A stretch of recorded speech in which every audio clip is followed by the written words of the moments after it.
Your attention shapes your life. Is there a significant difference between knowing something and living it?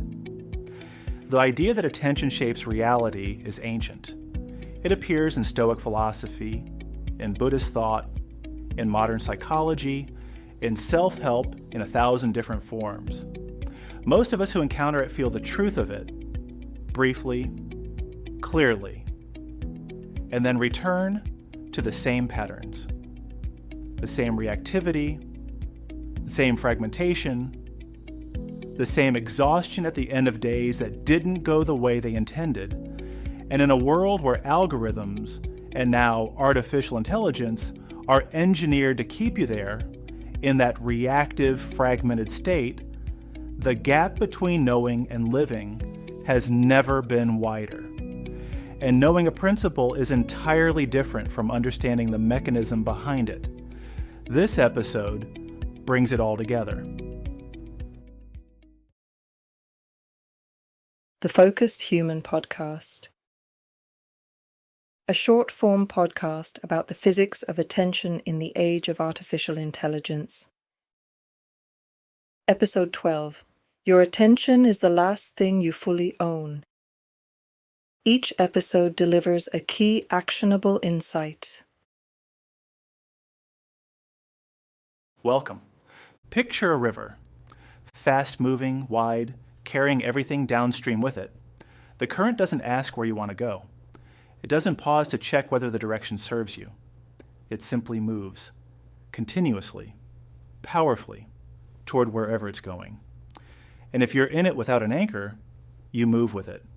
Not because you decided to, because the current is stronger than the impulse to stay still. Now picture dropping an anchor, a decision to place something heavy enough to hold. The current keeps moving. The world keeps pulling. But you stay where you chose to be. And from that fixed point, that deliberate stillness, you can build something. The river keeps flowing. You anchored. That anchor is your attention. Deliberately directed, consciously placed. Choosing, again and again, in the small moments that make up a life, where your energy goes. This is what the series has been about.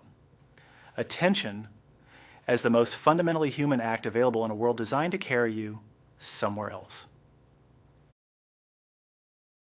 A word for the listener who finds this familiar.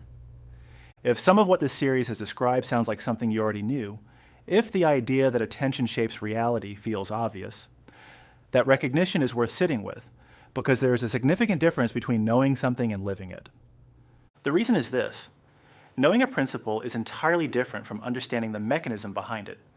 And knowing the mechanism is what can change behavior. Attention is energy, literally, not metaphorically. It is a physical process that consumes metabolic resources and organizes information into experience. The reason directed attention shapes reality is the physics of a predictive brain constructing experience from whatever direction it has been given. What you sustain attention toward becomes more salient, more real, more available to you.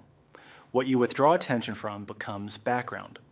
This is a precise explanation of why an ancient idea is so difficult to live consistently in the world as it actually is right now. Because the world as it actually is right now has changed the equation. Previous generations understood that attention mattered. They did not live inside modern environments specifically engineered at scale in real time to spend that attention without permission. The principle has always been true. The pressure against it has never been greater. Understanding why it is genuinely difficult is the foundation for doing it anyway. So yes, you already knew that attention matters. What this series has offered is the understanding of why acting on that knowledge requires more than intention. Let's close the loop on what we've covered. In the first 4 episodes, we looked at the problem. Attention is a physical resource with real energetic cost. The modern digital environment, accelerated by artificial intelligence, is specifically engineered to spend that resource without your conscious participation. Fragmentation is the predictable result of living inside systems optimized for engagement rather than coherence. In episodes 5 through 7, we looked at what direction actually is and what undermines it. Human attention points. It selects. It imposes a vector that cannot be derived from probability alone. Two things silently erode that vector: informational load that accumulates faster than it can be integrated, and emotional friction that drains energy from the inside. In episodes 8 through 10, we looked at restoration. Recovery is the active return of coherence. Scrolling feels like rest, but functions as continued depletion, and subtraction restores the conditions under which effort becomes effective. Carry less, direct more. In episode 11, we looked at what makes human attention irreplaceable. Artificial intelligence scales the orchestra. Our attention conducts it. The one thing no machine can do, regardless of how capable it becomes, is to originate direction. And now, we are here. So what are you pointing your attention at? Right now, in the actual reality of your days, what is your attention doing, and who is directing it? This question matters because attention is always doing something. Even when it feels scattered, it is moving energy, organizing information, and shaping experience. The question has always been whether it is being directed or dispersed.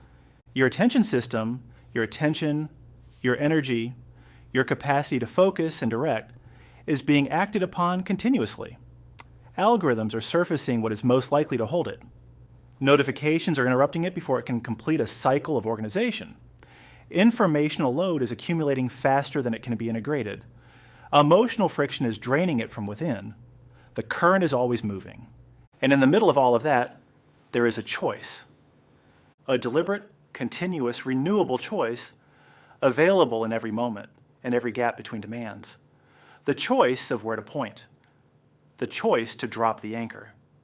Reality, as you experience it, organizes itself around what attention sustains. This is the physics of a predictive brain filtering experience through whatever direction it has been given. What you sustain attention toward becomes more salient, more visible, more real. Over time, the direction you choose determines the reality you inhabit. The stable configurations of meaning and coherence that emerge from sustained direction, those determine your reality. Here is what makes this livable rather than aspirational. It requires something small and sustainable. If not daily, consider a weekly return. One moment, once a week, in which you step outside the current long enough to ask, where am I pointing? Is that where I want to go? And what this week deserves the energy I have available to direct? That weekly return, that deliberate recurring act of orientation, is what makes the difference between a life that is lived and a life that is reacted to, between being the conductor and being carried along with the orchestra. The practice is simple. Look back at the week that just ended. See it clearly. What drew your attention? What open loops are you carrying into the next week that you can choose to release? Then look at the week ahead and identify what actually matters. What deserves your directed attention? Set one clear direction for the week, one vector. Something you are choosing to conduct, 15 minutes, once a week, a weekly anchor. It's a practice that will become more natural and more consistent week to week, and eventually you'll be able to anchor yourself effortlessly each day. The people who build this practice describe something consistent, a shift in how the week feels, more intentional, the sense of directing their days rather than being directed by them. That shift from being carried by the river to choosing where to anchor is available to you. The distractions will always be there. The algorithms will keep optimizing. Artificial intelligence will keep scaling. The information will keep arriving faster than you can integrate it. And one evening per week, you can choose to direct what you actually want to pay attention to in your life. That choice, recurring, available to you regardless of what the week has done, is yours. It has always been yours.